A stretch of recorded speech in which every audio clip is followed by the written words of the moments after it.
क्या बेसिक चीजें हमारे पास, एक्चुअली इससे पहले केमिस्ट्री की हमने क्लासेस ली थी, वो बेसिक सारे लेक्चर उसमें मौजूद है, ठीक है ना। कुछ बेसिक चीजें जो आप लोगों ने क्लास 10th और 9th में पढ़ी होगी, जैसे कि मैटर क्या होता है, मैटर की कंपोजिशन क्या होता है, स्टिल वो 9th क्लास वालों ने भी स्टिल रिसेंटली पढ़ा था।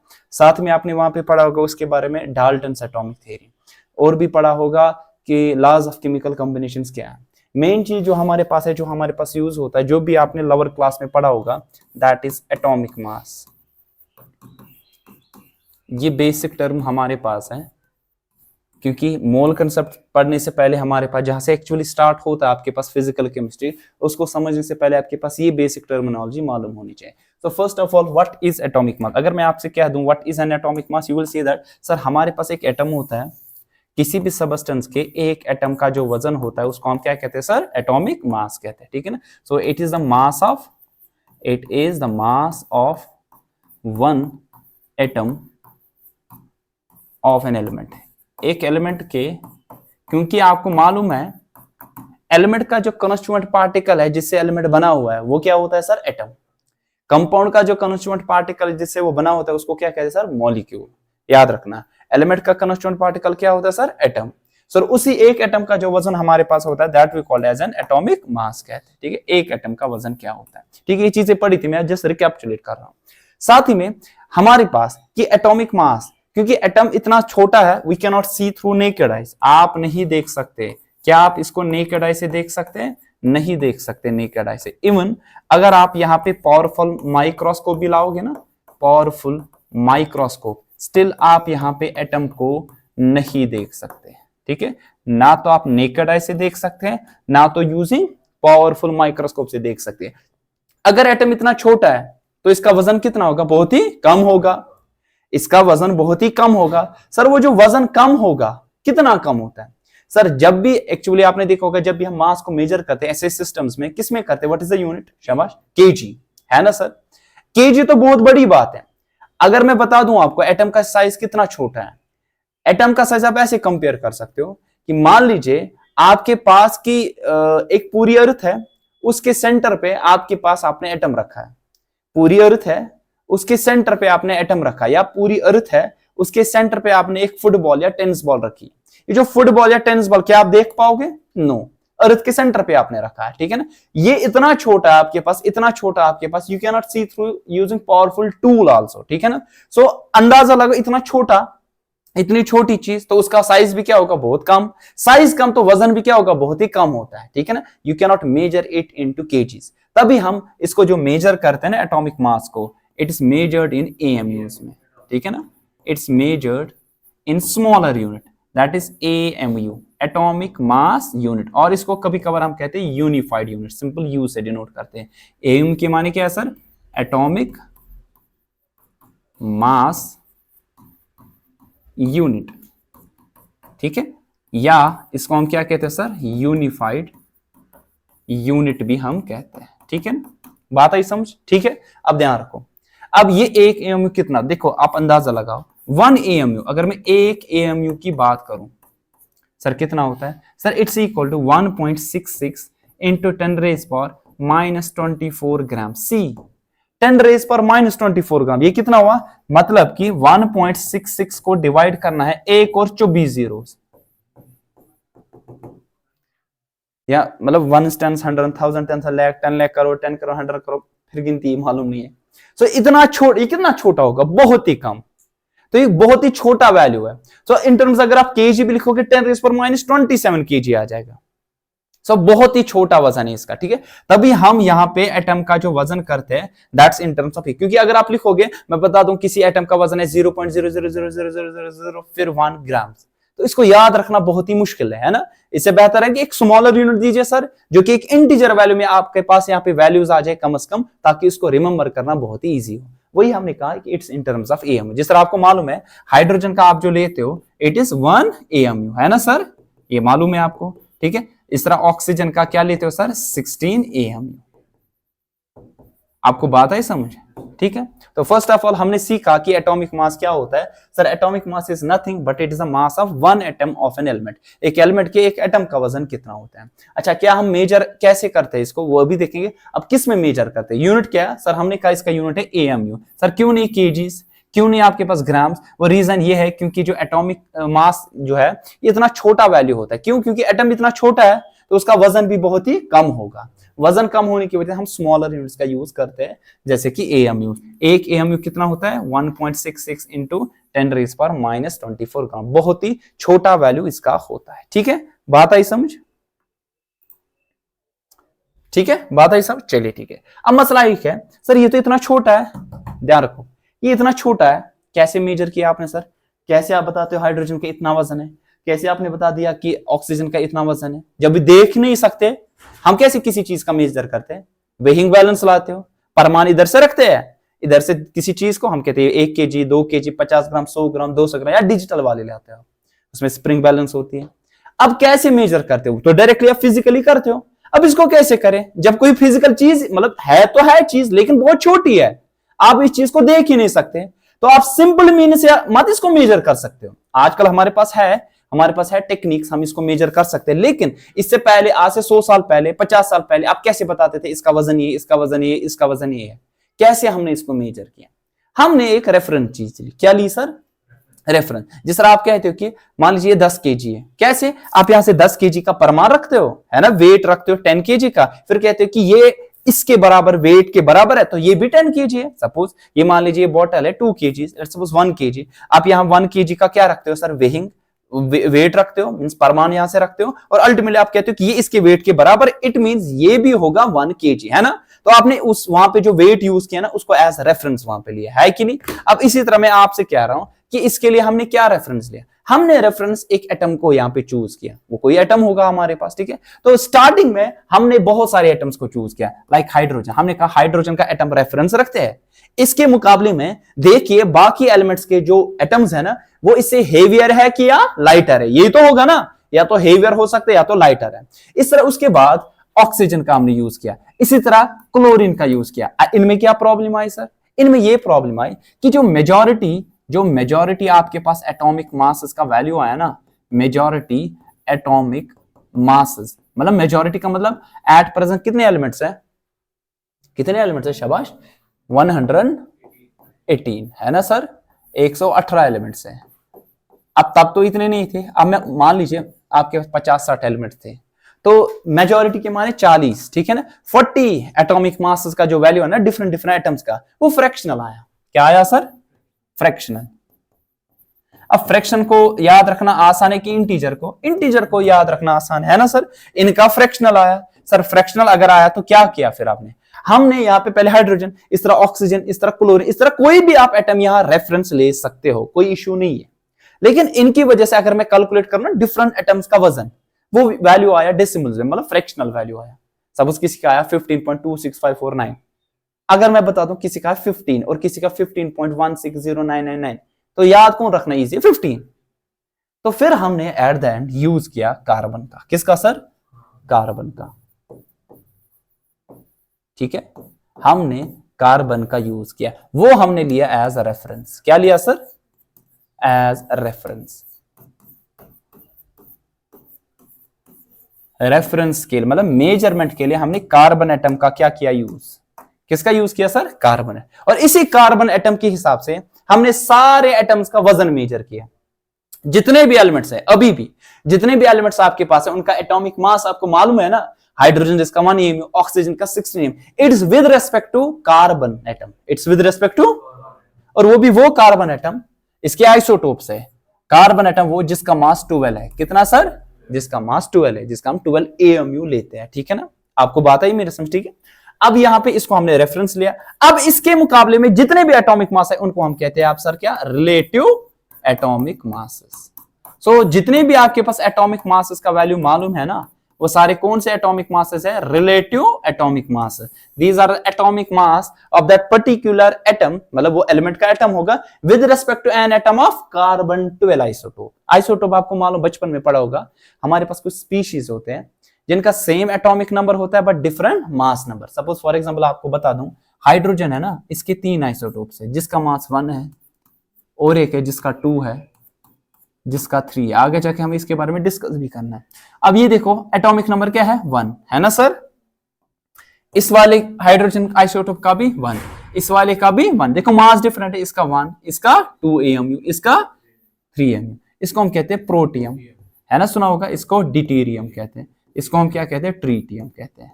अब इसी तरह कार्बन के भी हमारे पास आइसोटोप्स है। इस तरह आप मशहूर आपने देखा होगा कार्बन, कार्बन का एटॉमिक नंबर 6, एक कार्बन एटम जिसका मास 12 है, एक कार्बन एटम जिसका मास 14 है, ठीक है ना। आई बात समझ। हमने लेकिन कौन किया यूज, कार्बन 12। सर ऐसा क्यों? ऐसा इसलिए इसकी एबंडेंस ज्यादा है, इसकी एबंडेंस मतलब मौजूद सबसे ज्यादा मिकदार में, एबंडेंस बहुत ही ज्यादा है, वेरी लार्ज। इसकी एबंडेंस ज्यादा होने की वजह से हमने रेफरेंस इसी वाले कार्बन एटम को लिया। ये सारे क्या है सर, इनको आइसोटोप्स कहा जाता है। आगे जाके इनके बारे में हमें अच्छे से डिस्कस भी करना है, ठीक है। कोई कंफ्यूजन, क्लियर, ठीक है। तो जब भी हम एटॉमिक मास मेजर करेंगे तो दिमाग में याद बिठा के रख दो कि ये सारे एटॉमिक मासेस कौन से है सर, रिलेटिव एटॉमिक मासेस। वो इसलिए रिलेटिव एटॉमिक मासेस हो गए क्योंकि आपने इनको मेजर किया with respect to an atom of carbon 12 isotope. इसी हिसाब से आप कहते हैं हाइड्रोजन का क्या है atomic mass sir, 1 AMU approx, ठीक है ना। इसी तरह और एक बता दो हाइड्रोजन, हीलियम का 4 AMU। You have to remember all these values, ठीक है ना। अच्छा बता दो इसी तरह कार्बन का कितना है, 12 AMU। अच्छा नाइट्रोजन का कितना है सर, 14 AMU, है ना सर।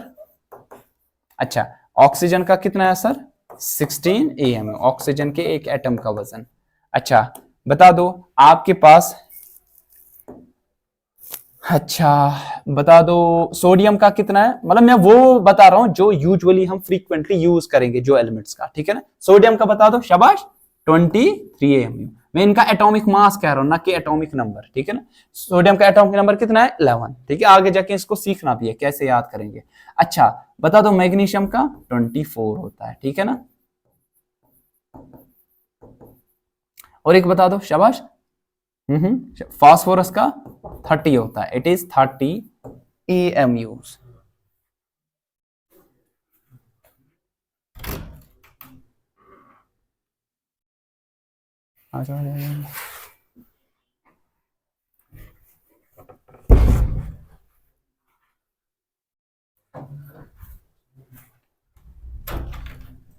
जुबैर ऊपर वेट करो था।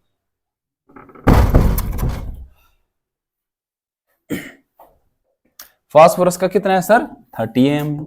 इसी तरह सल्फर का इट इज 32 AMU, शाबाश। इसी तरह आपके पास क्लोरीन का 35.5 AMU, शाबाश। इसी तरह आपके पास आयरन का कितना है सर, बता दूं, आयरन का 56 AMU। मैं ये चीजें 9th 8th क्लास वाला बच्चा पढ़ता है, ठीक है, बट ये आपको सारी चीजें रिमेंबर करनी पड़ेगी। अच्छा इसी तरह बता दो कोई जो मशहूर कोई होगा, क्योंकि है तो बहुत सारे। इसी तरह मान कॉपर, ठीक है, जिसका 63.5 AMU, ठीक है। अच्छा इस तरह सिल्वर हम यूज करते हैं, ठीक है ना, फ्रीक्वेंटली, उसका है 108 AMU। इसी तरह बहुत सारे हैं एटसेट्रा। तो ये वो वाले मैंने मशहूर बता दिए जो फ्रीक्वेंटली कहीं ना कहीं हम क्या करते हैं सर, यूज करते हैं, ठीक है, कहीं ना कहीं हम यूज करते हैं। उन्हीं के मैंने यहाँ पे आपको डिस्कस किए, इनके एटॉमिक मासेस क्या है। नाउ टेल मी कि जो भी आप एटॉमिक मासेस यहाँ पे, क्या ये एग्जैक्ट है कि रिलेटिव है, दीज आर रिलेटिव एटॉमिक। किसके हिसाब से, N atom of carbon 12 isotope. कौन सा वाला कार्बन, वो वाला कार्बन एटम जिसका वजन कितना है सर, 12। कार्बन का एटॉमिक नंबर 6 है, हाँ है, लेकिन इसके 2 आइसोटोप्स है, एक का वजन जो 12 है, दूसरे का जो वजन कितना है सर, 14 है। लेकिन हमने किसके हिसाब से लिया, कार्बन 12 आइसोटोप। ऐसा रीजन क्यों, कोई पूछेगा आपसे क्यों, रीजन क्या है, रीजन इसलिए है क्योंकि इसकी एबंडेंस ज्यादा है। अच्छा कोई पूछे आपसे कि बता दो इससे पहले तो आपने लिया था हाइड्रोजन, इससे पहले ऑक्सीजन या क्लोरीन या कोई भी अदर, क्यों आपने कार्बन को ही किया। रीजन सबसे बेस्ट रीजन ये है कि वो ये है कि मेजॉरिटी जितने भी एलिमेंट्स का एटॉमिक मास आया वो फ्रैक्शनल आया। फ्रैक्शन को याद रखना थोड़ा मुश्किल है, तो बेस्ट में हमने किसका, हाँ ऐसे क्या इसका नहीं आया, कि इनकी वजह से किसी का फ्रैक्शनल नहीं आया, हाँ आया, बहुतों का आया, लेकिन मेजॉरिटी का आया इंटीजर वैल्यू, जो कि हम याद इजीली रख सकते हैं। ठीक है, कोई कंफ्यूजन? ठीक है। अच्छा, जिस तरह यहां पे है ना ये क्लोरीन या कॉपर का या हाइड्रोजन का, अगर आप एग्जैक्टली देखोगे ना हाइड्रोजन का, ये तो इसका एटॉमिक मास है प्रोटियम का, अगर मैं देखूं हाइड्रोजन जो हमारे पास है, ध्यान रखना इसके 3 आइसोटोप्स है। कौन कौन सा? अभी मैंने बता दिया, शाबाश बता दो कौन कौन सा। आइसोटोप्स किन्हें कहते हैं? जिनका सेम एटॉमिक नंबर, इसका भी 1 है atomic number, atomic number 1, atomic number 1। ठीक है, लेकिन मास नंबर क्या है, मतलब एटॉमिक मास क्या है, डिफरेंट। इसका 1 AMU है सर, इसका 2 AMU है, इसका 3 AMU है। ठीक है, इसको हम कहते हैं प्रोटियम, ध्यान, इसको हम कहते हैं प्रोटियम, इसको हम कहते हैं डिटीरियम, डिट्रियम, इसको हम कहते हैं tritium.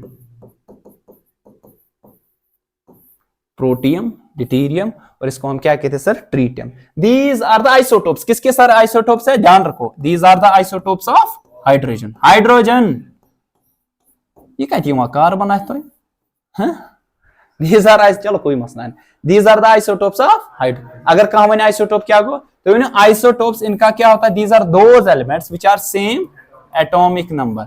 Atomic number, atomic number को हम Z से डिनोट करते हैं, but different mass number. Mass number आप एटॉमिक मास भी बता सकते हो, A से डिनोट करते हैं। ठीक है ना, बात आई समझ? अब देखो, अगर X कोई एलिमेंट है, ध्यान रखना, अगर X कोई एलिमेंट है, इसका एटॉमिक नंबर Z से डिनोट करते हैं, मास नंबर A से। जिस तरह अभी ये आपके पास है protium, atomic number 1, mass number 1, atomic number 1, mass number 2, atomic number 1, mass number 3। ये बात है समझ? कोई कंफ्यूजन अभी तक? क्लियर? अब ध्यान रखो, मुझे बता दो पीरियोडिक टेबल में कितने हाइड्रोजन लिख के? एक ही है ना? क्या वहां प्रोटियम लिखा है, क्या ड्यूटीरियम, क्या ट्रीटियम? वहां सिर्फ लिखा क्या है, हाइड्रोजन, और उसका वजन भी लिख के होगा। कितना है याद है आपको, कितना होगा उधर लिख के? आप तो 1 लेते हैं, लेकिन 1 नहीं है, एक्चुअली क्या है 1.008 AM है। सर ये क्या है फिर, हम क्यों 1 लेते हैं? हाँ वो तो आप लेते हो क्या, अप्रोक्सीमेट 1 ही है, लेकिन है क्यों, ये क्या चीज है सर 1.008? सर ये है एवरेज एटॉमिक मास। क्या है sir? It is the average atomic mass, average atomic mass. What is average atomic mass? It is the average mass of all the isotopes of that particular element. क्योंकि इसके कितने हैं sir, 3।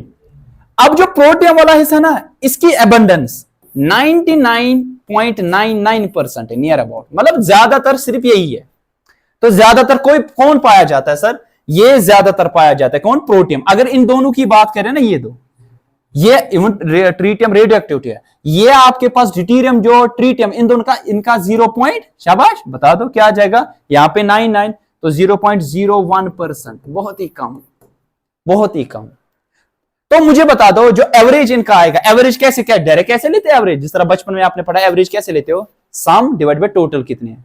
तो यहां पे ये करना सर 1 + 2 + 3/3, नहीं, क्या करना है on the base of abundance, किसकी ज्यादा है, मिकदार किसकी ज्यादा है, परसेंटेज किसकी ज्यादा, किसकी सबसे ज्यादा है, प्रोटियम, तो उसके परसेंटेज के हिसाब से, इन दोनों की परसेंटेज उसके हिसाब से, तभी आपके पास ज्यादा करीब किसके आ रहा है, क्योंकि 99.99% यही है, तो ज्यादा करीब किसके आ रहा है, 1 के करीब आ रहा है ना सर। तभी आपके पास जो एवरेज एटॉमिक मास है ना किसका, हाइड्रोजन का, वो क्या है 1.008 M। यही आपके पास पीरियोडिक टेबल पे वहां लिखा है, हाइड्रोजन का एटॉमिक मास कितना है सर, 1.008 है। तभी आप फिर लिखते हैं सर लगभग इट्स इक्वल टू 1 AM, लेकिन है कितना एक्चुअली 1.008 M। और ये कौन सा है, एवरेज एटॉमिक मास। आपको आया समझ, रिलेटिव क्या होता है with respect to something else, यहां पे कौन लेते हैं, कार्बन 12 ऐसा।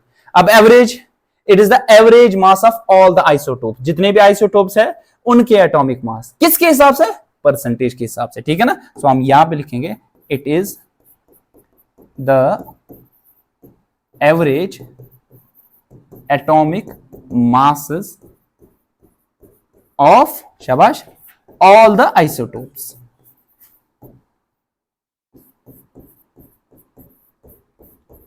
of an element। लेकिन लेते कैसे, किसके हिसाब से लेते हैं, शाबाश, on the base of their percentage या relative, on the basis of their relative abundance उसी के हिसाब से लेते हैं। ठीक है, क्या आया समझ? कंफ्यूजन में था? क्लियर? चलिए ठीक है, ध्यान रखो। अब ये तो आ गया हमारे पास। इसी तरह क्लोरीन, और एक एग्जांपल हमारे पास है क्लोरीन। देखिए क्लोरीन, क्लोरीन के दो आइसोटोप्स हैं। क्लोरीन का एटॉमिक नंबर, शाबाश, क्लोरीन का एटॉमिक नंबर बता दो। क्लोरीन का एटॉमिक नंबर 17, शाबाश। मास नंबर 30, इसका दूसरा 37 वाला। अगर आप देखोगे सबसे ज्यादा जो मौजूद है, जिसकी परसेंटेज ज्यादा है, वो ये है। कितना है सर? 75%। कितना? और ये वाला कितना है? 25%। तो मैं अगर एवरेज एटॉमिक मास देखूं, इसका एवरेज एटॉमिक मास, इसका वो परसेंट, मतलब 75%, इसका मतलब 75/100 वही होता है ना परसेंटेज, करते ना डिवाइड 100 से, इंटू 35 प्लस शाबाश क्या 25/100 इंटू शाबाश 37। ये अगर कैलकुलेट करो यही आएगा 35.5 AM। वही आपने जो यहां पे देखा होगा इससे पहले, ये जो मैंने लिखा क्लोरीन का कितना है सर? 35.5 AM। ये इसका क्या है? एवरेज एटॉमिक मास, क्योंकि इसके दो आइसोटोप्स। हाइड्रोजन का एक्चुअली कितना है? 1.008 AM। तो क्यों लिखा सिर्फ आपने सिर्फ 1 AM? क्योंकि हम 1.008 को राउंड ऑफ करके 1 ही लिख सकते हैं। ठीक है, बात आई समझ? कोई कंफ्यूजन? क्लियर? चलिए ठीक है। तो ये था किसके रिगार्डिंग? Atomic mass. अच्छा, अभी हमने देखा कि एक AMU एक्चुअली कितना होता है सर? एक AMU होता है एक्चुअली, अगर आप कार्बन 12 आइसोटोप का एक एटम लोगे, मान लीजिए ये एटम है, ऐसा एटम की शक्ल नहीं है, मैंने मान लीजिए एक एटम लिया, इसके 12 हिस्सा कर लो, 12 पार्ट्स। कितने हिस्से किए हमने? 12 पार्ट। ये जो एक हिस्सा बचेगा ना, ये जो एक हिस्सा बचेगा, ये वाला, यही है हमारे पास कितना सर? एक AMU। So how much is 1 AMU?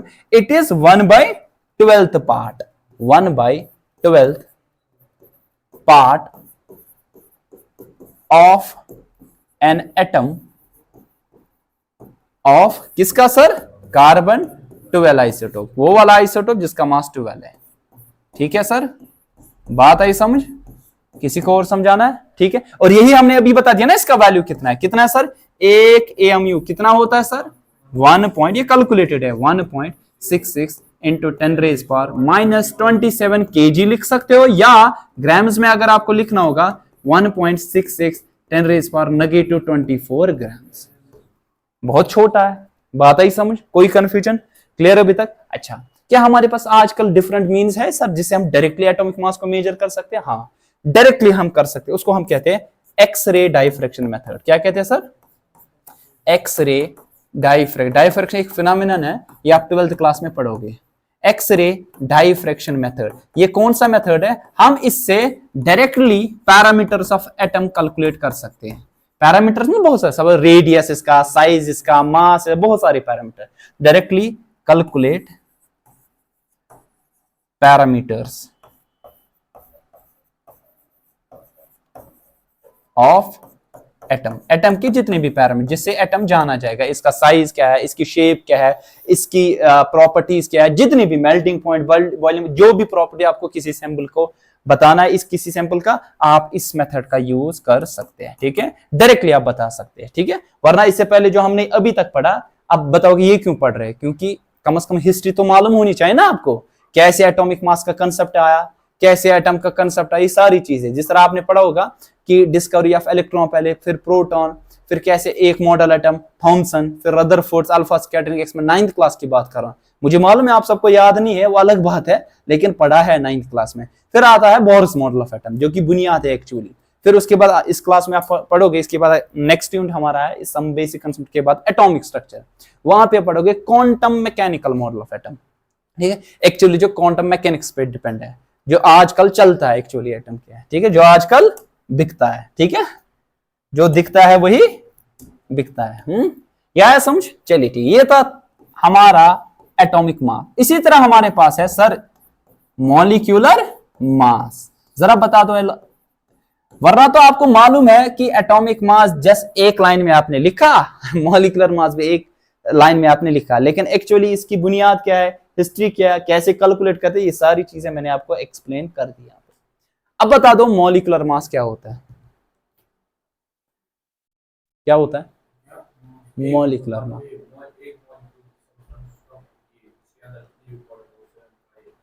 एक मॉलिक्यूल सबस्टेंस जितने भी पार्टिकल्स होते हैं। हाँ शाबाश, कहीं ना कहीं ठीक है, मतलब बहुत कुछ बोला लेकिन आपने। शाबाश, क्या होता है? एक एग्जैक्टली नाइस, एक मॉलिक्यूल का वजन। अब ये मॉलिक्यूल क्या होता है, स्टार्ट में भी पढ़ा है, लोअर क्लास में भी पढ़ा है, बता दो। मॉलिक्यूल जो आपके पास होता है कॉन्स्टिट्यूएंट पार्टिकल होता है कंपाउंड का। किसका सर? कंपाउंड का। कंपाउंड का जो कॉन्स्टिट्यूएंट पार्टिकल है वो क्या है sir? Molecule. Compound is a pure substance और उसमें जो कॉन्स्टिट्यूएंट पार्टिकल प्योर वाला है दैट इज मॉलिक्यूल। अब इसका जो वजन है वो क्या कहलाया जाता है sir? Molecular mass. It is the mass of one molecule of any substance. वो सबस्टेंस क्या है हमारे पास? कंपाउंड, ठीक है। So it is the mass of one molecule of a substance। Substance के एक, वो सबस्टेंस हमारे पास सर यहाँ पे कंपाउंड कहलाया जाता है। वो सबस्टेंस हमारे पास कंपाउंड है।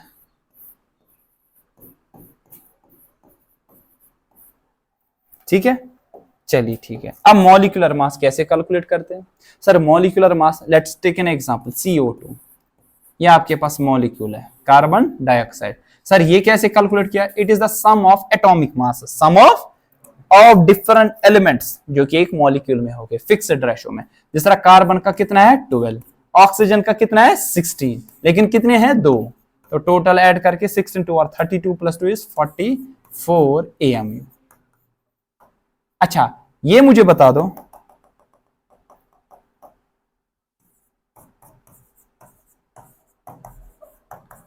मुझे बता दो क्या ये रिलेटिव मॉलिक्यूलर मास होगा कि एग्जैक्ट? रिलेटिव। क्यों? कार्बन का जो है या ऑक्सीजन का या डिफरेंट एटम्स का जो वजन है ये रिलेटिव एटॉमिक मास है ना, तो मॉलिक्यूलर मास इनका सम है, तो ये भी क्या होगा सर हमारे पास? Relative molecular mass. और ये भी क्या होगा सर? ये भी होगा with respect to carbon 12 isotope, होगा ना सर, क्योंकि एटॉमिक मासेस है तो उनका सम है, तो वो भी आपके पास विद रेस्पेक्ट कार्बन 12 आइसोटोप है, तो ये भी विद रेस्पेक्ट कार्बन 12 आइसोटोप होगा। ठीक, बात आई समझ? कोई कंफ्यूजन? क्लियर? चलो ठीक है। अब इसी तरह बता दो H2SO4 का कितना आएगा? हाइड्रोजन का 1 into 2 प्लस सल्फर का 32, ऑक्सीजन का 16, लेकिन कितने हैं सर? 4। ये करोगे ऐड, आएगा 98 AMU। ठीक है। अच्छा इसी तरह बता दो, कोई भी बता दो, let's suppose FeSO4 that is ferrous sulphate. ठीक है, तो क्या आ जाएगा? जरूरी नहीं कि आपको सबके एटॉमिक मास मालूम है, यूजुअली जब भी एंट्रेंस होता है वहां पे गिवन होता है इसका इतना, इसका इतना, लेकिन कुछ बेसिक्स होते हैं जिस तरह अभी मैंने समझा दिया, ये वाले ना जो यूजुअल फ्रीक्वेंटली हम यूज करते हैं, ये वाले इनको तो कम से कम पता होनी चाहिए ना, पिछे 8th क्लास को बच्चे चाहे, आपको तो कम से कम शर्म आनी चाहिए, आप इन चीजों को याद रखना। ठीक है, आई बात समझ? चलो FeSO4 आयरन का कितना है? शाबाश 56, सल्फर का 32 और ऑक्सीजन का 16 into 4 आ जाएगा। ये चीज आप कैलकुलेट कर सकते हैं। ठीक है,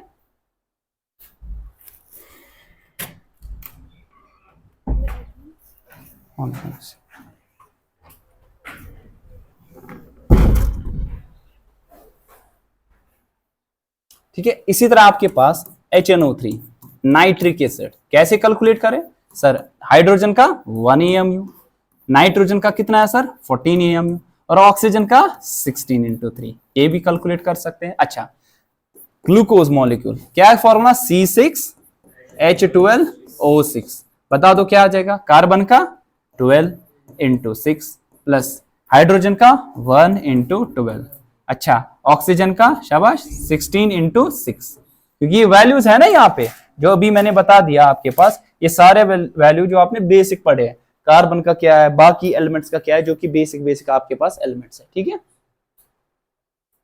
ये भी कम से कम आपने ये डायरेक्ट वैल्यू याद किया होगा, ये कितना होता है सर कैलकुलेट करके? 100 80 AMU। तला वनी क्या तो पोर्मुत, ये बेसिक चीज तो पढ़ी है ना, 10th क्लास में पढ़ी है ना, फोटोसिंथेसिस में। आपका जो एक्चुअली फोटोसिंथेसिस प्रोसेस में आपके पास एंड प्रोडक्ट होता है वो क्या होता है, ग्लूकोज, है ना, बात आई समझ। अच्छा ये बता दो ये क्या होता है,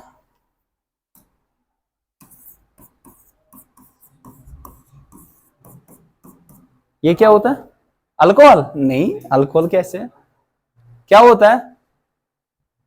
हाँ हाँ बोलो, हाँ बता दिया था आपने, शाबाश, एस्प्रेसो। एसिटिक एसिड नहीं, ये कहां से एसिड दिख रहा है, इसमें कहां फंक्शनल ग्रुप हुआ है, बता दो साहिल, ये क्या है, ये बता दो, ये बता दो आपके पास ये क्या है। सलाम, 2 मिनट, अस्सलाम तो छुट्टी आपकी कल उधर है, आप जाओ, वहां सर है टीचर, उधर ही जाओ आप, ठीक है, सर शुद्ध थी तथी मन से कर आप उधर ही जाओ, उधर ही सर के पास है, उधर ही डायरेक्ट केश तेल 5 मिनट प्यारो, 5 मिनट पे तुम क्लास चलान।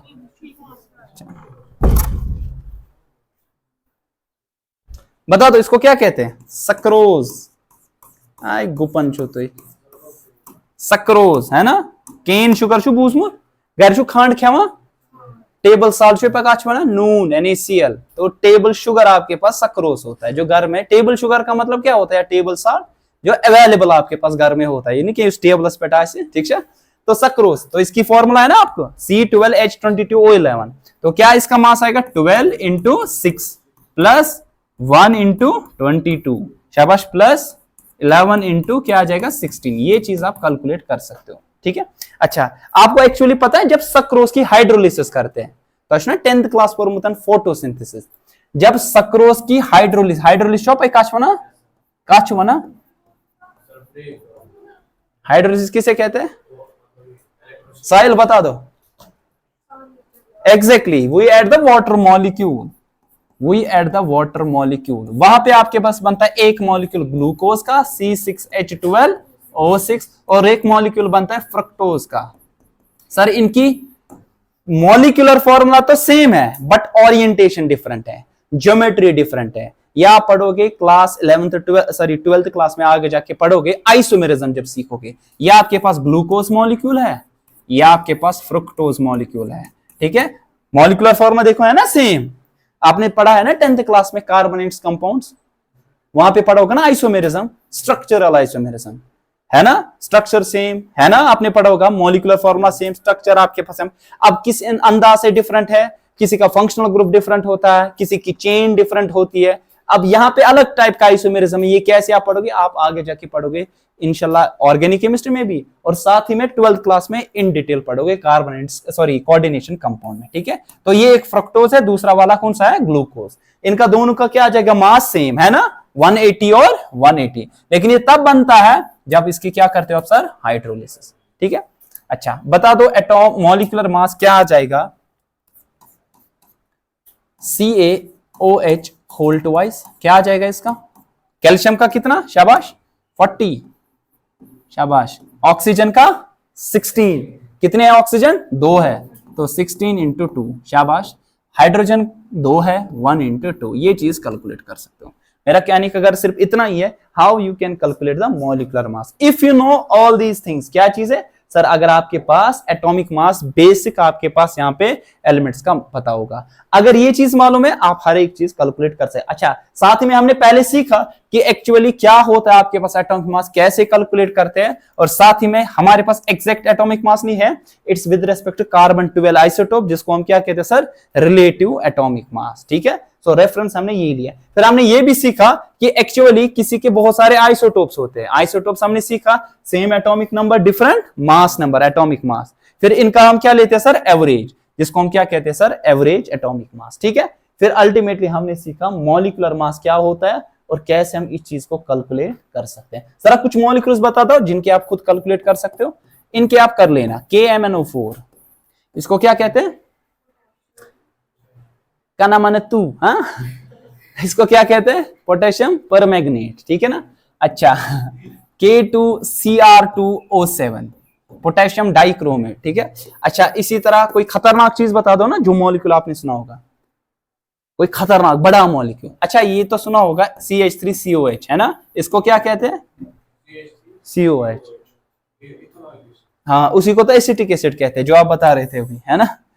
अच्छा इसका बता दो, CH3CH2OH, इसको क्या कहते हैं? रिसेंटली सुना तो ये पोरमुतिया, हाँ कौन सा है लेकिन? इथेनॉल, है ना सर। अच्छा इसका बता दो, CH3CH2CH2 शाबाश CHO, क्या है ये? एल्डिहाइड, है ना, पढ़ा होगा ना आपने, CH3CH2CH2CHO, ठीक है, इसका आप कैलकुलेट कर सकते हो। अच्छा कोई और बता दो, कोई और बता दो।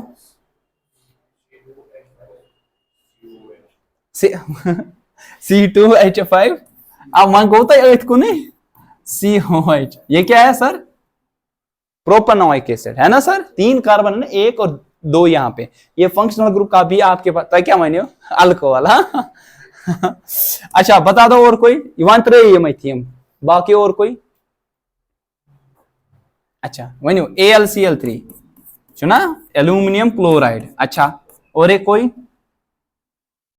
वही NaCl नून, शाबाश। और कोई सर? वायरिया दिमाग मगर मी क्या याद पेवान कहीं, और बता दो, शाबाश। Na2SO4 सोडियम सल्फेट, ठीक है। अच्छा कैल्शियम सल्फेट, इस तरह एटसेट्रा बहुत सारे मॉलिक्यूल, ताकि हम मॉलिक्यूलर मास कैलकुलेट करो अगर आपको एटॉमिक मासेस डिफरेंट डिफरेंट के गिवन पता होगी, ठीक है। अच्छा दूसरी बात, जब भी एंट्रेंस आपका होता है वहां पे गिवन होता है एटॉमिक मासेस, बट बेसिक का यूजुअली नहीं होता। बेसिक मतलब कि हाइड्रोजन चो, हीलियम चो, ऑक्सीजन नहीं, जो ना फ्रीक्वेंटली आप यूज करते हो, जिनके बारे में आपको मालूम होना चाहिए, ठीक है। आई बात समझ?